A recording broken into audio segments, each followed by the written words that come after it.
Pastor Vicente, adelante. Quiero que el Señor le bendiga.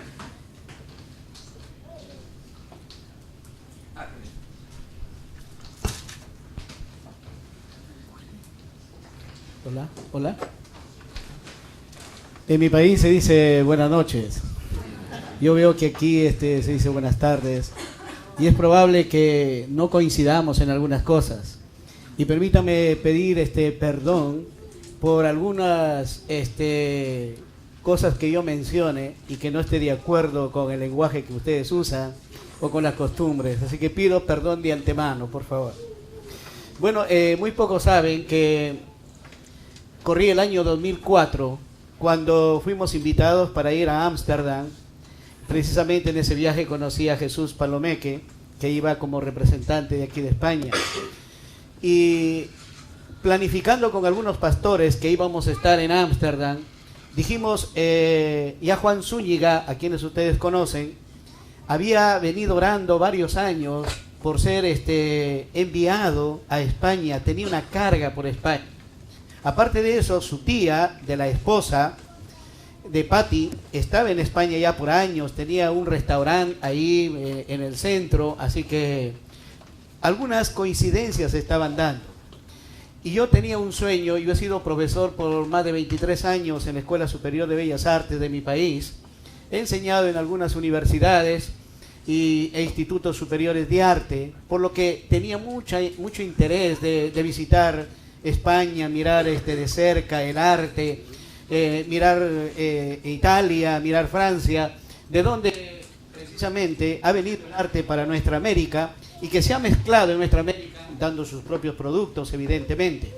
Así que yo le dije a Pepe Chávez que Pepe Chávez es de mi iglesia, no sé si ustedes saben, pero Pepe es trujillano, nos conocimos en la iglesia donde estoy ahora por el año 70. Y el Señor nos llamó al ministerio. Así que yo le dije, oye Pepe, yo tengo un sueño, que tal vez sería el único sueño de mi vida, y es precisamente ir y visitar Italia, Francia, y también por supuesto Ámsterdam. Ahí está el museo de Vincent Van Gogh, que es uno de los más importantes en el mundo. Así que ese sueño. Me dice, oye, yo también quiero hacer lo mismo. ¿Qué tal? Planificamos, pero él me dijo lo siguiente. Mira, queremos ir por España y quedarnos por lo menos una semana, porque Juan quiere mirar el panorama. Juan tiene el anhelo de ir a trabajar allí y probablemente nosotros lo enviemos, me dice.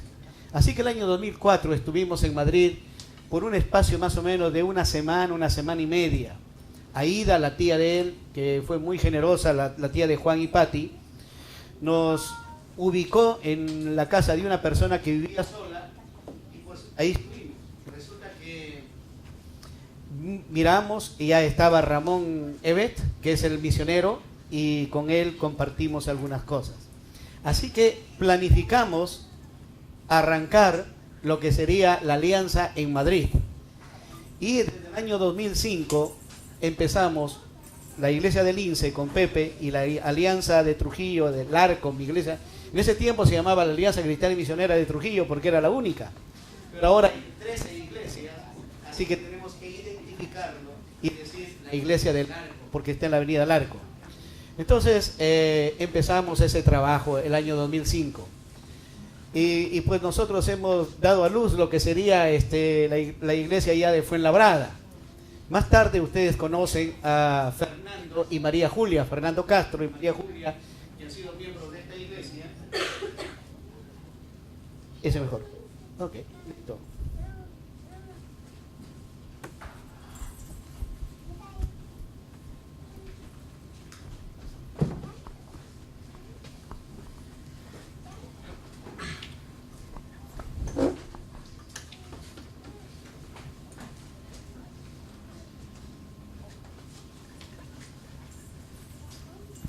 Hola, muy bien. Bueno, solo los mejores jugadores le cambian los zapatos de fútbol ahí en el campo.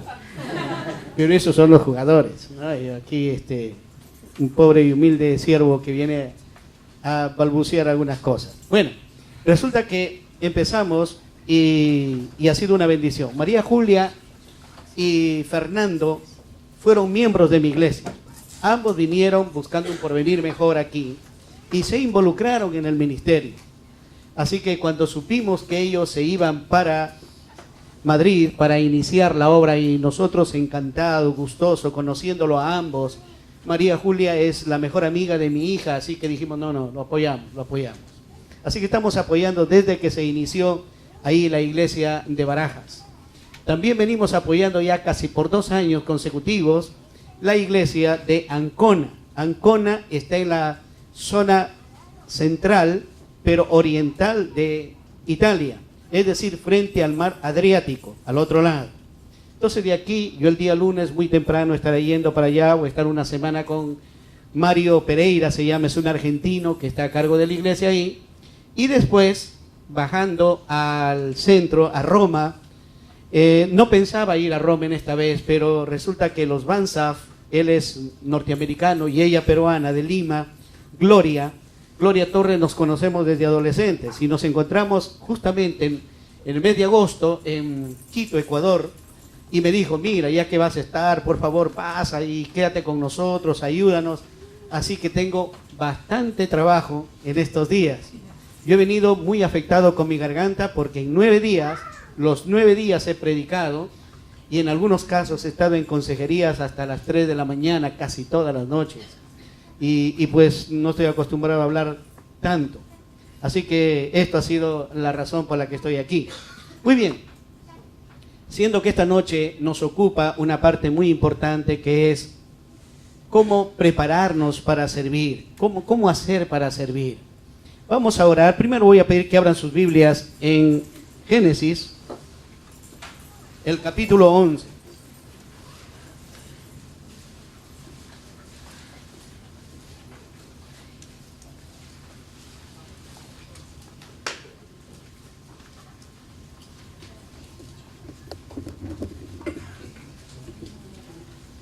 Génesis entonces, el capítulo 11, y vamos a leer los primeros 9 versículos.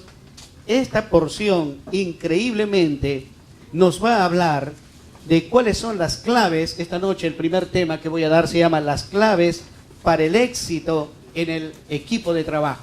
¿Cuáles son esas claves que nosotros debemos de apreciar y considerar cuando nosotros queremos hacer algo, y sobre todo en el camino del Señor?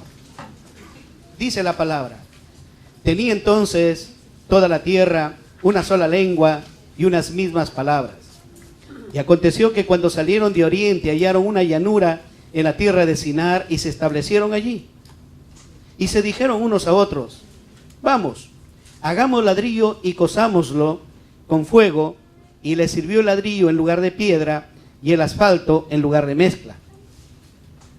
Y dijeron: vamos, edifiquémonos, una ciudad y una torre cuya cúspide llegue al cielo, y hagámonos un nombre, por si fuéramos esparcidos sobre la faz de toda la tierra.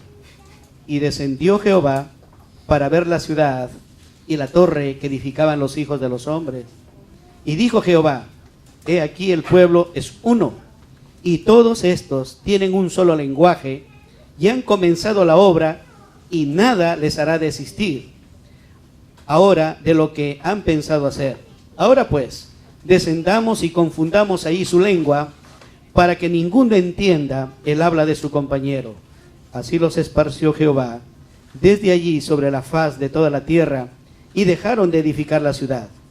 Por esto fue llamado el nombre de ella Babel, porque allí confundió Jehová el lenguaje de toda la tierra, y desde allí los esparció sobre la faz de toda la tierra. Vamos a orar brevemente y pedirle al Señor su gracia para con nosotros en todo instante aquí mientras participamos de este tiempo. Señor, estamos tan agradecidos por darte cita para estar con nosotros. Confesamos que te necesitamos. Señor, en la vida nos hemos equivocado muchas veces, y nuestros errores no han sido suficientes a veces para aprender. Y por eso te pedimos que esta noche te quedes con nosotros, que abras los ojos de nuestro entendimiento, que nos des de tu gracia, de tu misericordia, que nos ayudes a contemplar dónde está tu voluntad, y nos permita salir adelante en medio de este panorama del servicio que debemos ofrecerte. Bendice este tema, Señor, las claves para el éxito en el equipo de trabajo. Y Dios de los cielos, ayúdanos y guíanos a cada uno de nosotros en particular. En el nombre de Jesús te lo pedimos. Amén y amén. En esta última década, permítame decirles, ha entrado en la iglesia muchas teorías acerca del liderazgo. Es probable que ustedes hayan visto libros y libros. Se dice que, por ejemplo, en los Estados Unidos, alrededor de 100 libros diarios se publican, alrededor de 100 libros diarios. Y muchos de ellos sobre liderazgo, por ejemplo. Y entonces, a veces con filosofías seculares, con filosofías que son ajenas totalmente a la palabra, y a veces técnicas de marketeo, técnicas de comercio, de poder vender. Y uno puede ver que hay muchas iglesias que han utilizado esto y han crecido tremendamente, pero que en realidad uno se da cuenta que muy poco tienen de espiritual. En estos últimos años Dios me ha permitido viajar bastante y he estado en Centroamérica reiteradas veces. He predicado casi en todo Centroamérica y usted puede ver las iglesias de Centroamérica, le compartía precisamente a Jorge. Son iglesias que pueden tener 3,000, 6,000, 15,000, 40,000 personas. Y algunos dicen, pero ¿cómo es posible que haya crecido tanto la iglesia en ese lugar? ¿Y por qué en determinados lugares donde hay una buena actitud, donde uno le busca al Señor, los creyentes no son muchos? Y algunos dicen que precisamente en esos lugares ha abrazado una ola evangélica de 2 o 3 kilómetros de ancho y que especie de un tsunami ha barrido con todas las ciudades, pero con una profundidad de 1 centímetro. ¿Qué estoy diciendo entonces? Que se puede llevar gente a la iglesia usando técnicas de marketeo, técnicas del comercio, técnicas de ventas, pero que en el fondo a veces uno no ve nada de la cosa espiritual. Entonces, yo estoy seguro que todos nosotros en algún momento de nuestra vida tenemos proyectos. Proyectos, por ejemplo, en los estudios, proyectos para casarnos, proyectos de viaje, proyectos de empresa, de negocio, etcétera, etcétera. Algunos lo logran, otros están en proceso, pero algunos, una buena cantidad de ellos, fracasan en la vida debido a que no cumplen las condiciones necesarias para su concreción. Este proyecto que acabamos de leer aquí, de construir una torre, este es todo un proyecto, este es todo un desafío. Y aquí vamos a ver los principios que hay aquí, que nos enseñan que si no está la voluntad de Dios de por medio, déjame decirte, estás construyendo sobre la arena o estás arando en el mar. No sirve de nada. Entonces, permíteme ir de frente a lo que son las condiciones para que los proyectos se cumplan. En primer lugar, tenemos que tener una planificación correcta. Planificación correcta. Permítame un ejemplo de mi propia vida. Tenía una casa en mi país, en mi ciudad, de 2 pisos. Y entonces decidí mejorar la casa, poniendo un mejor dormitorio para nosotros, para mi esposa y para mí, y construir en la azotea, decimos allá, que es lo último, un atelier, porque hace tiempo que no pinto, y por ejemplo ahora que he ido a varios museos, estoy con un ánimo y un efluvio fuerte en mi corazón, deseando llegar y embadurnar cuadros llenos de color, ¿no es cierto?, motivado por todo lo que he visto.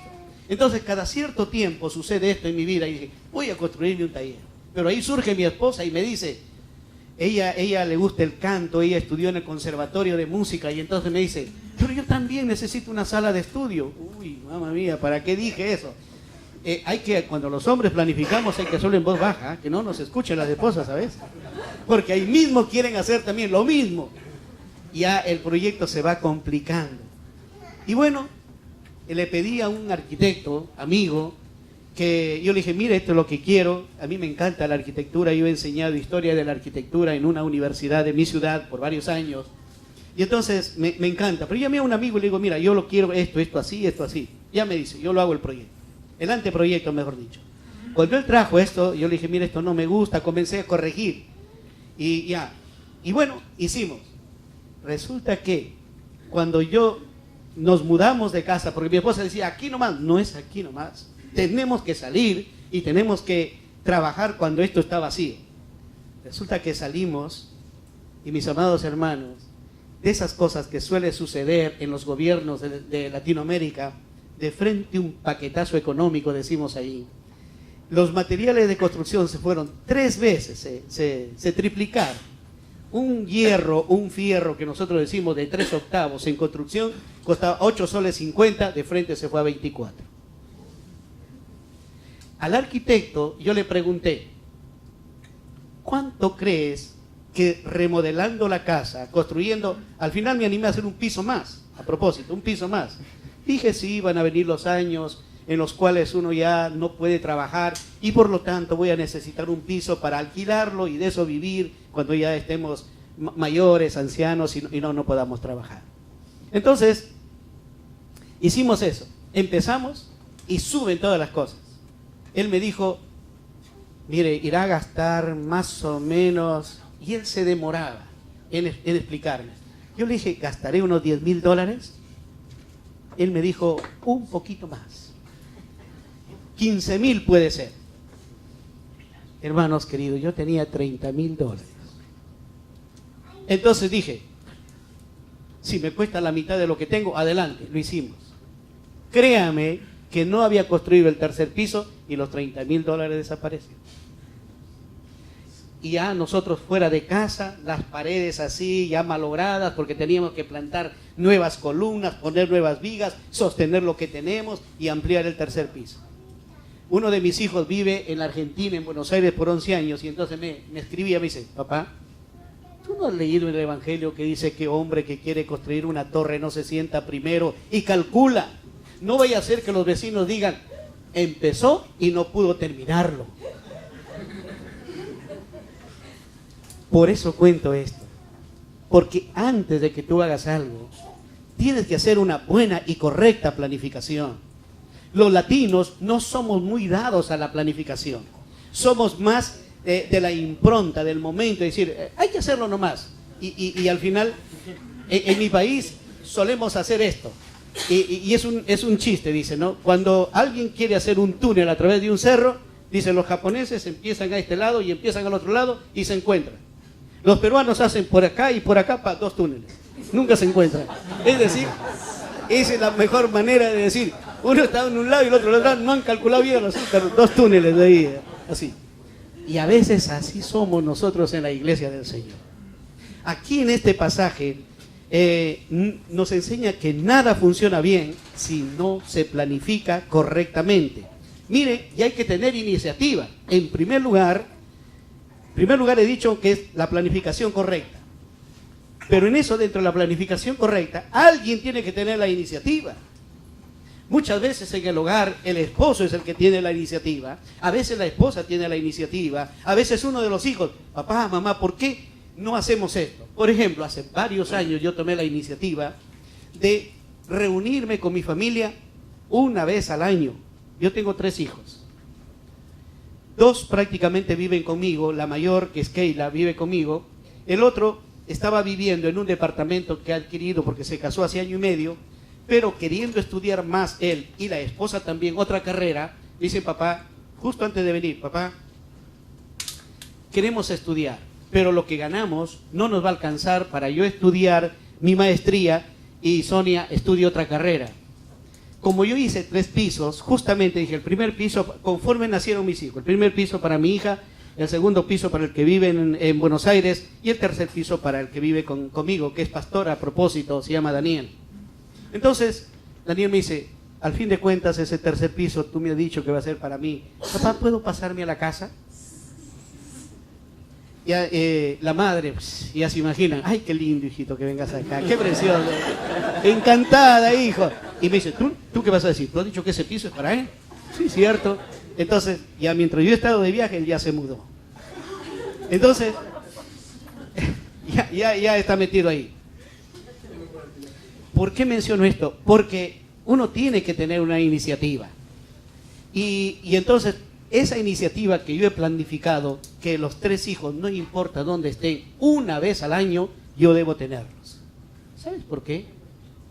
Porque aun cuando mis hijos ya están sobre los 35 años arriba, yo necesito siempre como pastor y como padre creyente tomarle el pulso como el médico para saber por dónde anda. Cuando yo hablo todas las semanas hablamos con mi hijo que está en Buenos Aires, en la Argentina. Y mi esposa le dice, hijito, ¿cómo estás? ¿Estás gordito o estás flaquito? Yo le pregunto, Paul, ¿cuándo ha sido tu último devoción? ¿Sobre qué trató? ¿Estás yendo a la iglesia? ¿Hay oportunidad de servir al Señor? Porque a mí me interesa que él camine, porque la vida espiritual en un creyente, en un hombre o mujer creyente, es el motor del coche. El coche puede ser de primera, pero si el motor no funciona, no sirve de nada. La vida espiritual es el motor. Entonces, tomé esa iniciativa y yo estoy con gozo en mi corazón esperando que se llegue el 14 de diciembre porque viene mi hijo de Buenos Aires y 15 días vamos a estar juntos. De tal manera que yo voy a gastar todo lo que tengo. Si es posible, ¿sabes por qué? Podría ser la última vez que estemos los 5 juntos. Para mí la familia tiene prioridad. La familia es muy importante. Entonces hay que tener iniciativa. Aquí tuvieron iniciativa. Mira el versículo 3 lo que dice. Y se dijeron unos a otros, vamos, hagamos ladrillo y cozámoslo con fuego. Ahí está la iniciativa. El diccionario dice que iniciativa, dice el que es lo que da comienzo o principio a algo. Es sinónimo de decisión, es sinónimo de proyecto. Pero no solamente iniciativa. ¿Cuántas iniciativas se han quedado solamente en palabras? Necesitamos determinación. Es decir, que todos confluyamos en el mismo sentido. Qué terrible es en una iglesia cuando unos jalan en un lado y otros jalan en otro lado. ¿No es cierto? Entonces necesitamos determinación. Y ese versículo 3 también nos enseña. Y se dijeron unos a otros, vamos, hagamos ladrillo y cozámoslo con fuego. Y les sirvió el ladrillo en lugar de piedra y el asfalto en lugar de mezcla. Qué interesante. Ahí estaba la determinación. La determinación es la capacidad de resolución de los problemas. Hay algunos que, por ejemplo, sucede algo en el ministerio, ya sea de música, ya sea en la escuela dominical, ya sea, y esperan al pastor para informarle. Mira lo que ha pasado. Lo interesante es que dijeran, mira, esto es lo que pasó, yo he tenido que hacer esto. No sé si está bien, pero aquí estoy para aprender. Eso es iniciativa, tener que meter las manos para poder trabajar. También determinación es osadía, valor, atrevimiento para hacer las cosas. Ahí tomaron esa determinación porque Mesopotamia es un lugar donde no hay piedra. Y entonces tomaron la tierra precisamente para hacer ladrillo, recocidos al sol, por supuesto, y quemados después en el fuego. Y la determinación, mira cómo la determinación más el ingenio humano va a producir lo que la naturaleza no provee. Nos va a dar lo que la naturaleza no provee. Hay un chico de mi iglesia que después fue de la iglesia de Jorge, donde él estuvo en nuestra primera iglesia hija, que se llama, olvidé su nombre, Chopito le decimos de cariño, Elmer. Lo mandamos al Ecuador y llegó a una iglesia que era tan pobre, que no tenía pero ni una guitarra de palo. ¿Sabes lo que hizo él? Agarró 2 maderas y templó las cuerdas y ahí procuró afinarlo. Y con esas 2 maderas le estaba enseñando a tocar guitarra a la gente.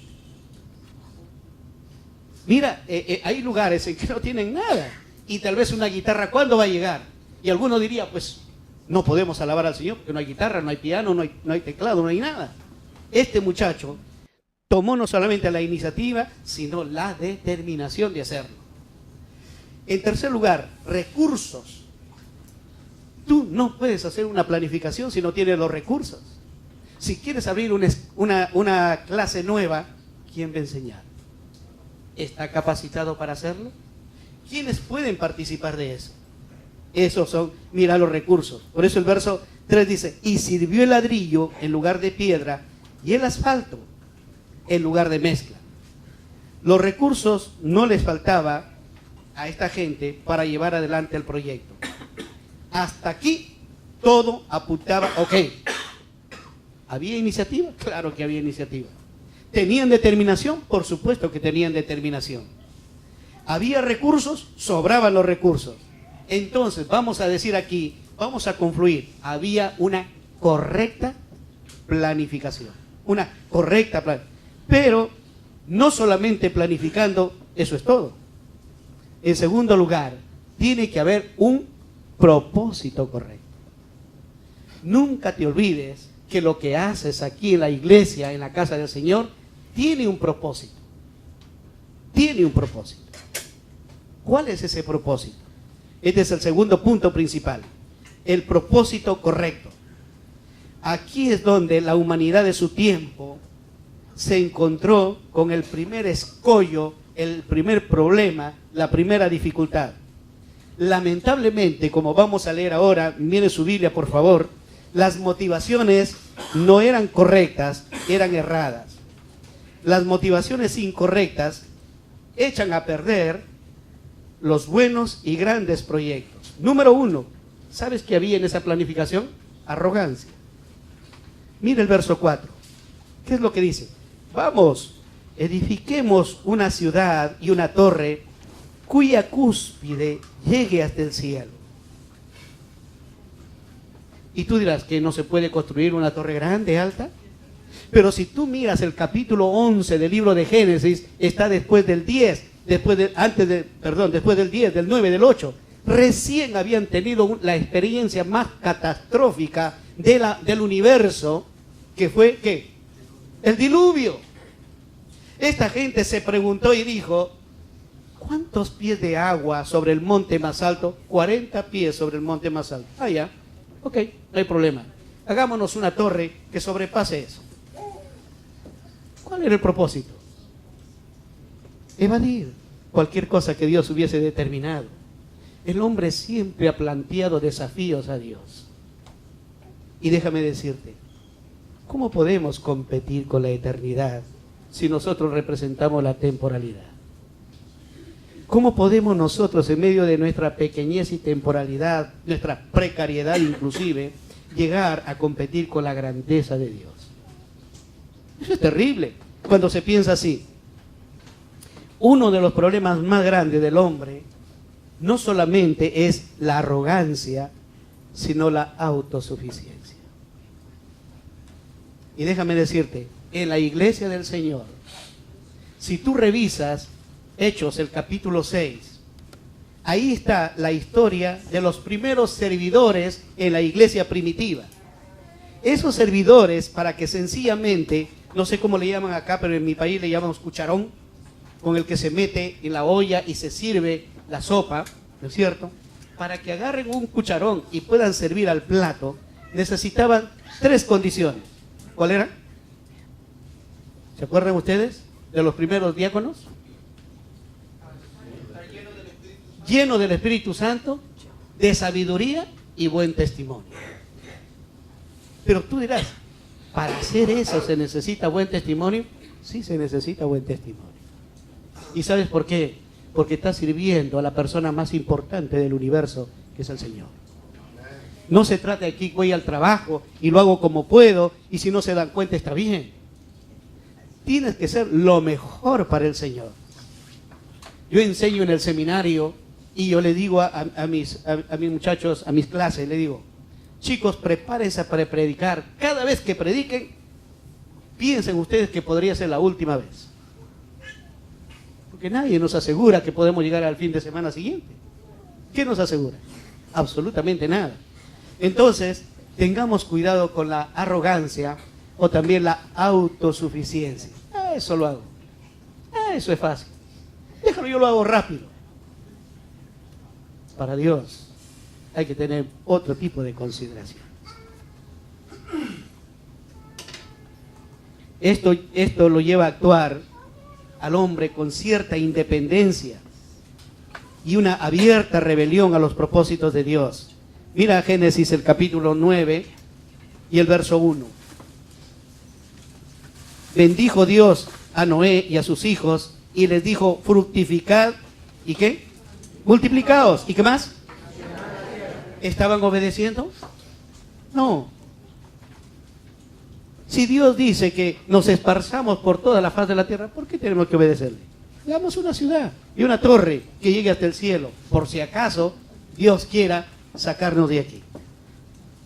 Hay ciertas sutilezas muchas veces que se usan en el ministerio que parecieran muy buenas, pero tengamos cuidado con el propósito que anime esa sutileza.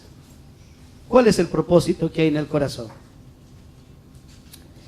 El hombre siempre tiene un deseo insaciable de determinar su propio destino. El hombre siempre quiere trazar su propio destino.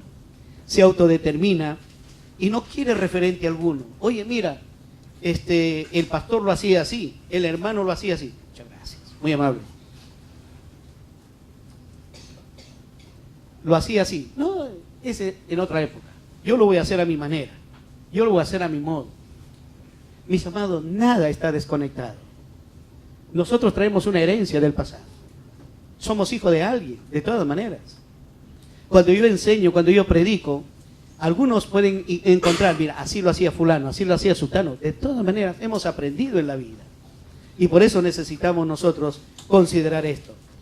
El segundo conflicto, problema que se da aquí, precisamente, en este punto que ya hemos apreciado del propósito correcto, es el orgullo. Fíjate el verso 4, lo que dicen estos hombres. Dijeron, vamos, edifiquemos una ciudad y una torre cuya cúspide llega al cielo. ¿Y qué más? Y hagámonos un nombre. Esta es la oportunidad para ser famosos. Hola, hola. Esto es algo que me pasa frecuentemente en mi iglesia, así que ya estoy acostumbrado, no se preocupen. Gracias. A veces yo les digo ahí a la cabina, le digo, chicos, estoy sin sonido, y ellos están ahí a veces en otra cosa, ¿no? Y entonces les digo, hijos, que Dios les bendiga, se van a ir al cielo con zapatos y todo. Eso no va para ustedes, perdón, ¿ah? Menos mal que no nos vemos por esto, gracias a Dios. Entonces, el orgullo, la fama siempre ha tenido su atractivo. Quiero ser el mejor pastor. Quiero ser el mejor predicador. Pero ¿qué te anima a ser el mejor predicador? Nuestra iglesia, creo sinceramente, es una de las iglesias más grandes en Trujillo. Tenemos 1,100 personas cada domingo y unos 150 niños. Pero déjame decirte, en ninguna parte de la palabra yo encuentro que tengamos que ser la iglesia más grande.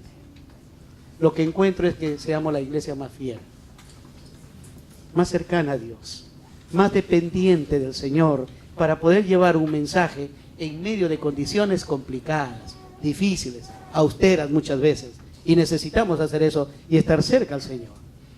No encuentro yo, así que a mí me importa realmente predicar para 15 personas o para 5,000 personas. Me da lo mismo, porque igual es la iglesia del Señor. Por ese solo murió Cristo o por los 5,000 que están reunidos en el otro lado. Todos somos la iglesia del Señor. Pero la fama siempre ha tenido su atractivo. La sociedad de nuestro tiempo ha acariciado a cada instante el deseo de ser inmortal. Fíjese, permítame referir esto de la historia. Gilgamesh fue el cuarto rey de Babilonia y gobernó más o menos 2750 años antes de Cristo. Quiero decir que fue un poco anterior a Abraham. Este personaje legendario de la mitología sumeria, fue en busca de la inmortalidad. Miren ustedes, fue en busca de la inmortalidad y lucha contra lo irremisible de la muerte. La muerte de todas maneras nos va a tomar, y el destino final de todo hombre. Como no pudo tener la inmortalidad, decidió lograrla a través de la fama y comenzó a esculpir en cada uno de los ladrillos de todas las construcciones de su ciudad su nombre, Gilgamesh, en todos. De tal manera que alguien diga, eso lo hizo Gilgamesh precisamente. Esta es la primera motivación humana en este pasaje que encontramos de querer lograr la fama. Ahora, déjame decirte, esto es una usurpación de la prerrogativa que solamente Dios tiene. ¿Sabes que nosotros no podemos ser o hacernos los grandes aquí en este país, ni en este mundo, ni en esta vida? Si alguien te va a hacer distinguir, será el Señor. ¿Te acuerdas de Génesis capítulo 12? En la promesa que le da Abraham, y engrandeceré tu nombre. Él. Entonces, cuando uno quiere ser grande, famoso, realmente le está quitando a Dios la prerrogativa que Él tiene. Ahora déjame decirte, tú puedes vivir para el aplauso de la gente, pero el único que te va a aprobar es el Señor. El único que aprueba un ministerio es el Señor. Así que consideremos esto, mis amados hermanos. Todo es una ilusión efímera y pasajera cuando nosotros no pensamos así. Y en tercer lugar, fíjate, una falsa seguridad. Hagámonos un nombre, verso 4, si fuéramos esparcidos sobre la faz de la tierra. El hombre, desde el inicio precisamente de su existencia, corta por supuesto, ha sido víctima de la ansiedad. La ansiedad surge al dudar de la provisión de Dios. ¿Te acuerdas cuando el pueblo salió de Egipto y el Señor comenzó a darle alimento y vino el maná del cielo? Dice, el Señor le dijo, cojan lo que es necesario, cada uno tome una porción por cada miembro de su familia.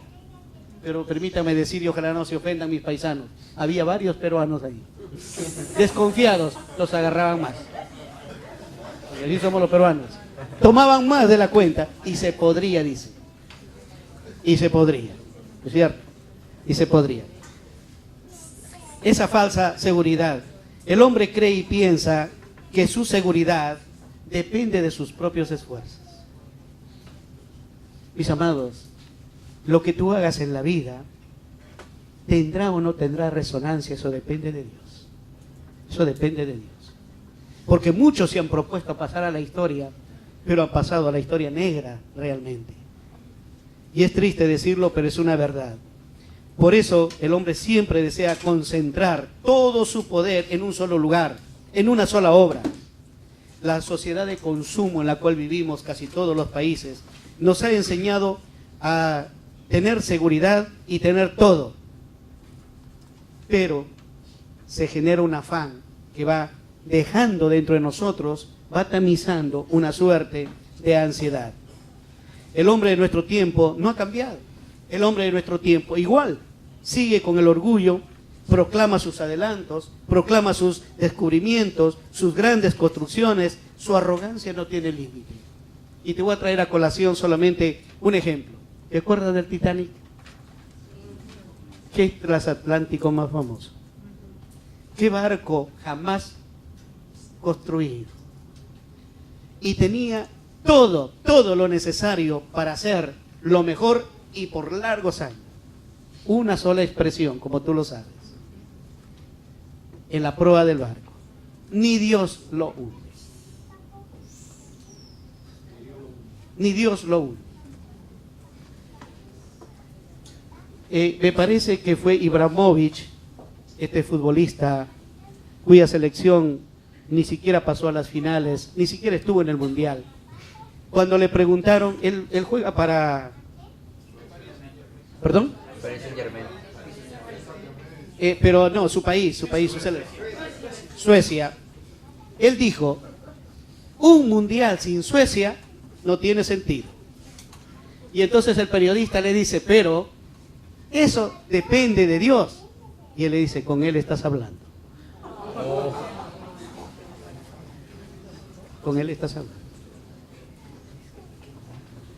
Mis amados, esto puede parecer risible a nosotros, pero transporta lo que tenemos dentro del corazón.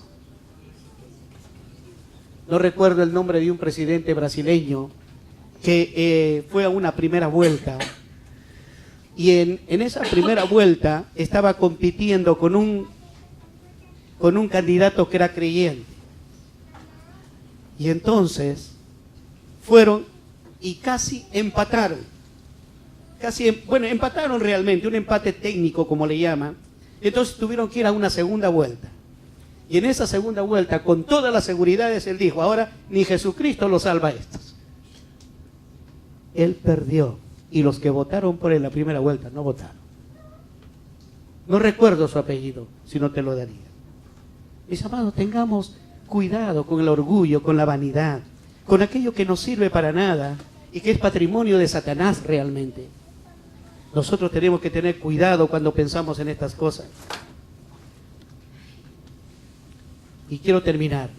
El tercer punto es que hay que mirar que en medio de esa planificación correcta que nosotros queremos lograr, que en medio también de ese propósito correcto, haya la aprobación de Dios. Los proyectos se desarrollan en el tiempo, entonces si se desarrollan en el tiempo, se desarrollan en la vida. Alguien ha dicho que el tiempo es la materia de que está hecha la vida. ¿Y sabe por qué? Porque conforme pasa el tiempo, también discurre la vida. Tiempo que pasa, vida que corre, nunca lo recuperamos. Así que dice, voy a ganar tiempo. No puedes ganar tiempo, no puedes ganar vida.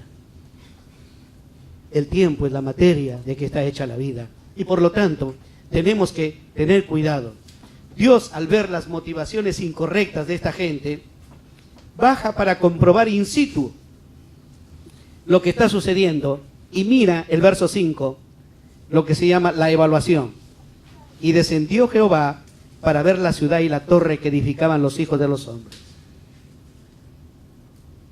Dios baja para comprobar de antemano lo que ya conocía. Dios estaba entrando en un escenario cargado de orgullo, de vanidad, de desafío, de autosuficiencia. ¿Cómo crees que Dios va a probar eso? Mis amados, en la iglesia, yo tuve que aprender, yo soy pintor. Yo gané el Premio Nacional de Pintura en mi país el año 78. Y yo tuve que aprender que uno tiene que matar al artista, porque el artista compite con Dios.